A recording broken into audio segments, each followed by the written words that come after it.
रूस Ukraine war से महासंकट के कगार पर दुनिया। विश्व बैंक ने दी ग्लोबल मंदी की चेतावनी। यूरोप, अमेरिका और चीन पर पड़ेगा सबसे ज्यादा असर। कुछ यूरोपीय देशों में दिखने लगे हैं मंदी के आसार। मंदी का संकट ऐसा समझा जा रहा है कि 1930 की मंदी और उसके बाद 2008 और अब एक बार फिर से 2022 में बड़ी मंदी का खतरा दुनिया के सामने है। और उसकी वजह है, एक बड़ी वजह है रूस यूक्रेन वॉर। पहले से ही पैंडेमिक की वजह से अर्थव्यवस्थाएं लड़खड़ाई हुई हैं और उस महामारी के दौर से अभी दुनिया निकली भी नहीं थी कि उसने रूस यूक्रेन का ये तगड़ा वॉर झेला है। और आप जानते हैं कि खाद्यान्न के बड़े सप्लायर्स में से हैं दोनों ही देश, रूस और यूक्रेन। ऐसे में दुनिया के सामने मंदी का बड़ा खतरा।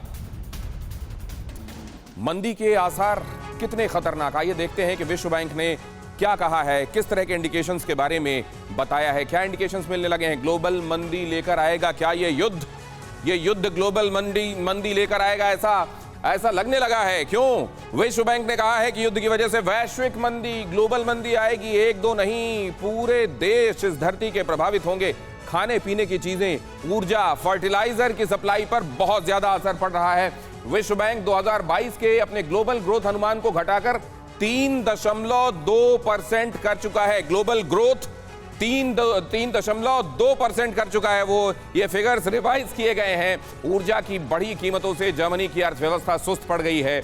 जर्मनी दुनिया की चौथी सबसे बड़ी इकोनॉमी है और ऐसे में इसका विश्व पर असर होगा। आप जानते हैं कि जर्मनी ज्यादातर डिपेंडेंस उसका रूस से आने वाली गैस पर है। एनर्जी के लिए रूस पर बड़ा डिपेंडेंस है और रूस और जर्मनी रूबल को लेकर रूस का अपना जो रवैया है, रूस पर लगे हुए सैंक्शंस, इन सब का स्पाइरल इफेक्ट हो रहा है। और फर्टिलाइजर की कमी के चलते कई देशों के हालात बिगड़ सकते हैं। युद्ध का सबसे अधिक असर यूरोपीय देशों पर, जहां पर यह युद्ध हो रहा है, चीन पर और अमेरिका पर पड़ने की आशंका है। और ये बड़ी आर्थिक ताकतें हैं, अगर इन पर असर पड़ रहा है तो निश्चित रूप से बाकी की दुनिया पर इसका असर पड़ना अवश्यंभावी है। परवाह देश की, सोमवार से शुक्रवार रात 10 बजे TV9 भारतवर्ष पर।